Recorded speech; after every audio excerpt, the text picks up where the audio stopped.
Here I am at Airlie Beach in Queensland, checking out the sunrise from this, it's called the Honeyeater Lookout here.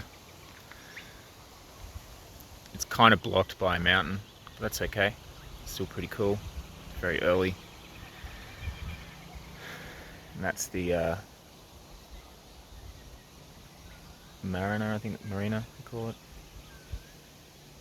Out of all of Queensland that I've seen on this trip, this place is definitely the best.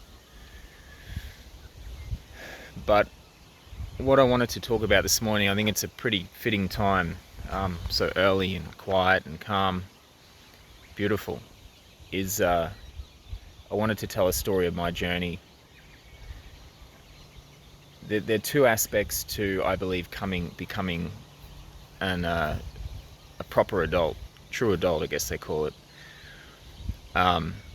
And the two are, is the one is what this channel is primarily about, which is the physical health, in terms of, well, you can't separate physical and emotional health, but in terms of the two aspects, there's one which is obviously your gut health, and this whole channel is focused on that. But I didn't want to focus on that for this video because I've got a lot about that. A lot of issues are fixed by fixing your physical health, so fitness and fasting and eating a high meat, high fat diet, things like that, that ultimately fixes those problems. And a lot of people experience depression and a ton of emotional issues because of these poor lifestyles that are so inconsistent with how we're supposed to live. But the second, that is, in terms of things, that is pretty obvious to me now how to fix that, and I have fixed a lot of it. Still definitely some ways to go with it, but it's always a journey. But the second one is something that eluded me my whole life, and I worked very hard to try to fix it, and I went the wrong way every single time. For my whole life, I was just going the wrong way. And I mean, a lot of it is luck. A lot of it is, I just tried so many different things, and there's luck in finding the right thing, but also it's just people aren't really clued into it. And the more people that know about something that works, the more people then can spread the news, and you can find out about it. And we just, my whole life we just didn't really know. And I mean, this is what worked for me, and it may not work for you, but yeah, I believe this should work for a lot of people. But it's kind of a bit difficult, not necessarily difficult to explain, but difficult to get right, so you have to kind of play with it a bit. But for me, ever since I was a kid, I just never really felt right. It was always just struggled with people and social skills and emotions, and I was so sensitive, and relationships, and awkward feelings and anger, and I went through heavy alcohol and drug addictions and obsessions and all stuff like that, binge eating and everything. And I never felt right. I always knew there was something up. I would look around at other people and be like, why do I feel so different? Why do I feel so fucked up?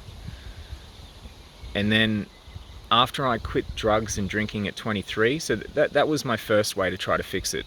Well, really, my first way to try to fix it was to garner attention from people by becoming really good at something, which I think is what a lot of people do. So when I was a kid, I started playing guitar, and I sort of had, not OCD, but I could get obsessed with things, and I got obsessed with it. And what drove a lot of it was that became so good at it at such a young age that it just got so much attention from people. And it made me feel better, getting that attention. So then I went to school and was doing that, and That's when the drinking started, some drug use started, went to uni for music, some more drug use, and then the music fell away and I replaced it with drugs, which makes sense. That's the most direct way to shortcut any problems you have and instantly just feel better. Drugs are the best, worst solution, if that makes sense. It's the best way, but the worst solution to the problems because it just creates so many other problems.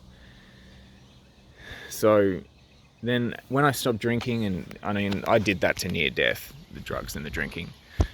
And when I stopped, I was 23, and then I realized I had not developed myself from the age of maybe 10 to 12 to the age of 23. So I was still a child in a 23-year-old's body.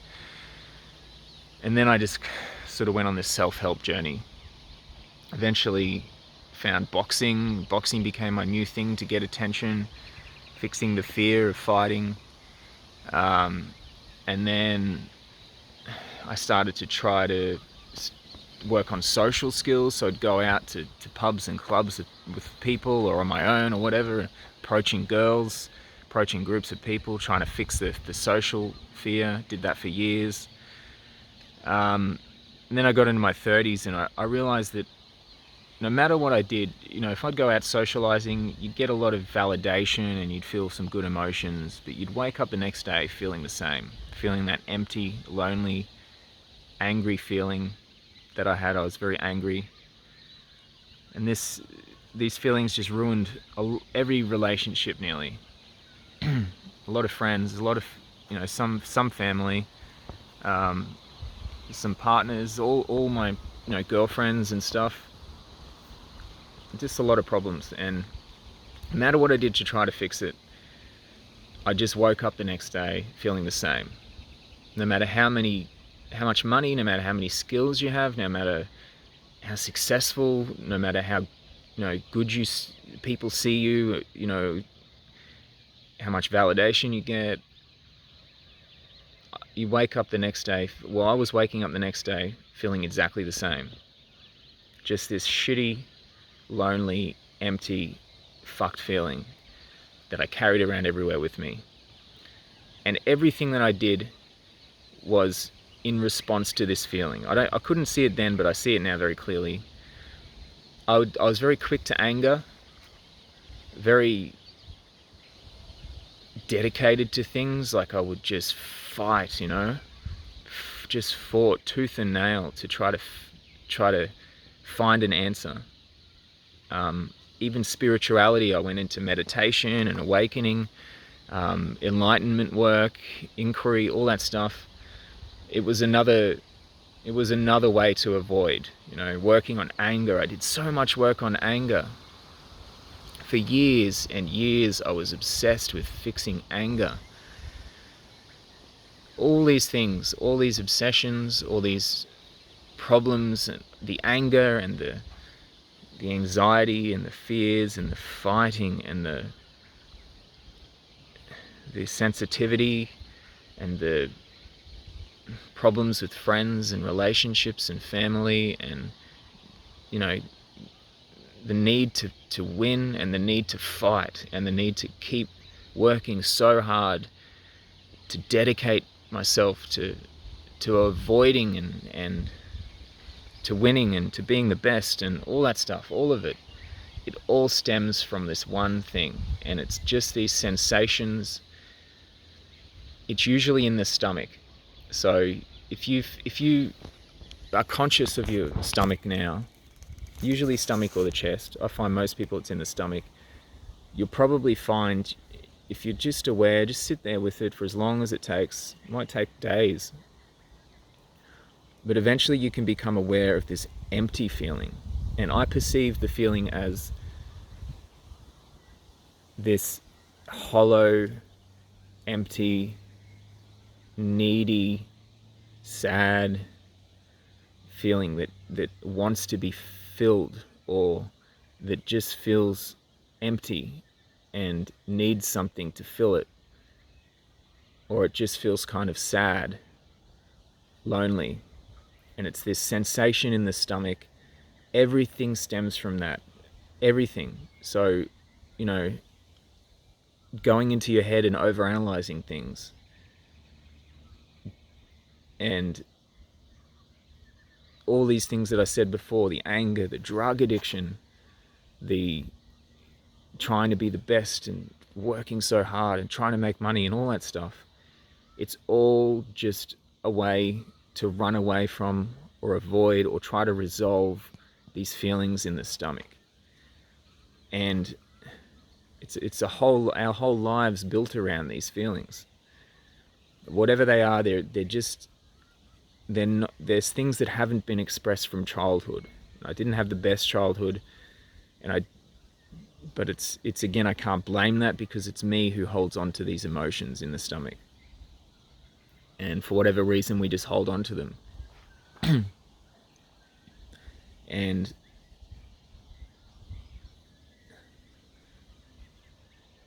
yeah, so our entire lives are built around avoiding these, and it's fear. So we are ultimately scared of feeling what needs to be felt, of what's held on in the stomach, to release it.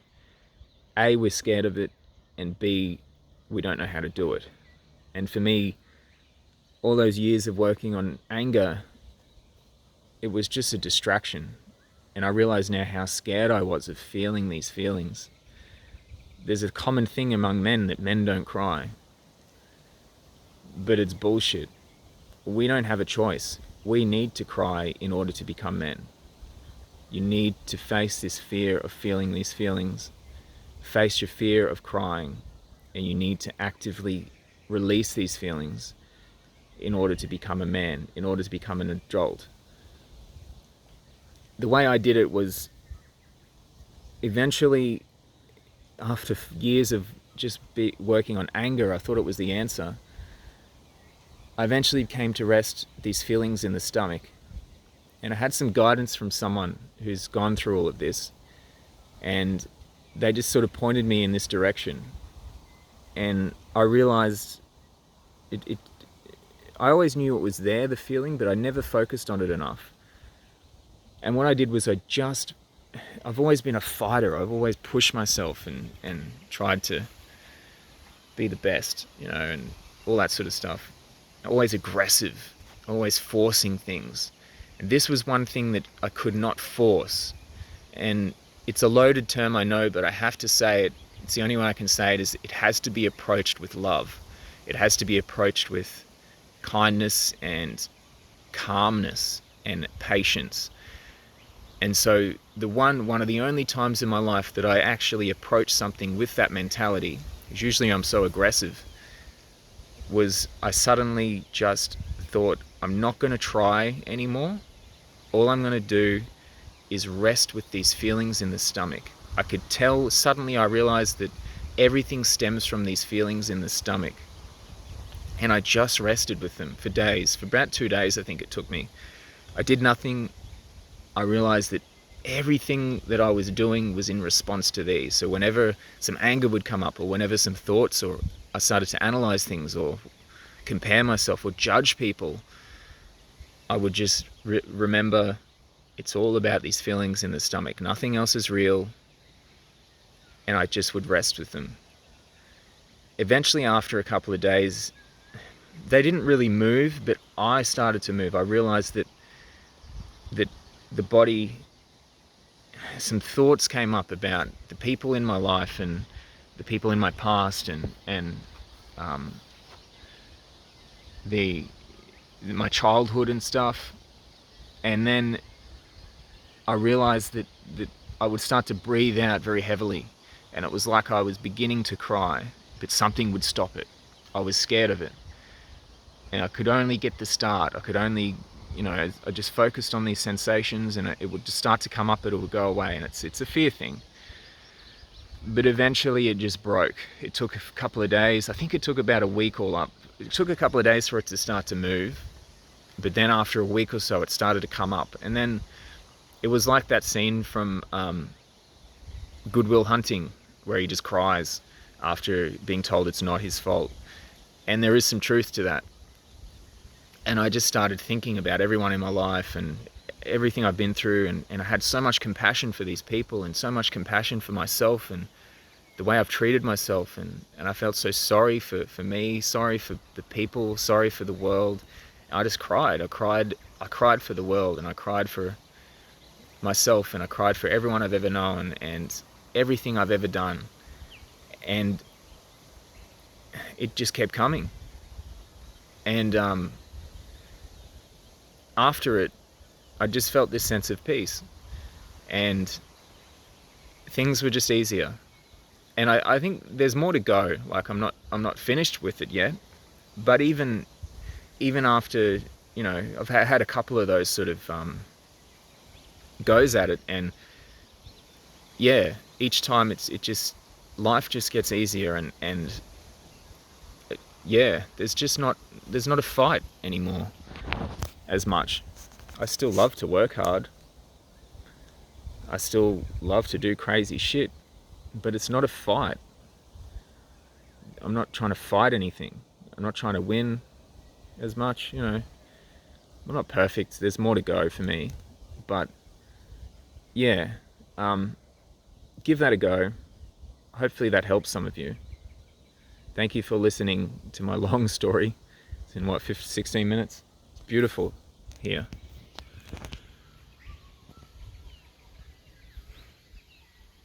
Hopefully you guys get something out of this video. I've enjoyed describing my story. So thanks guys. Cheers.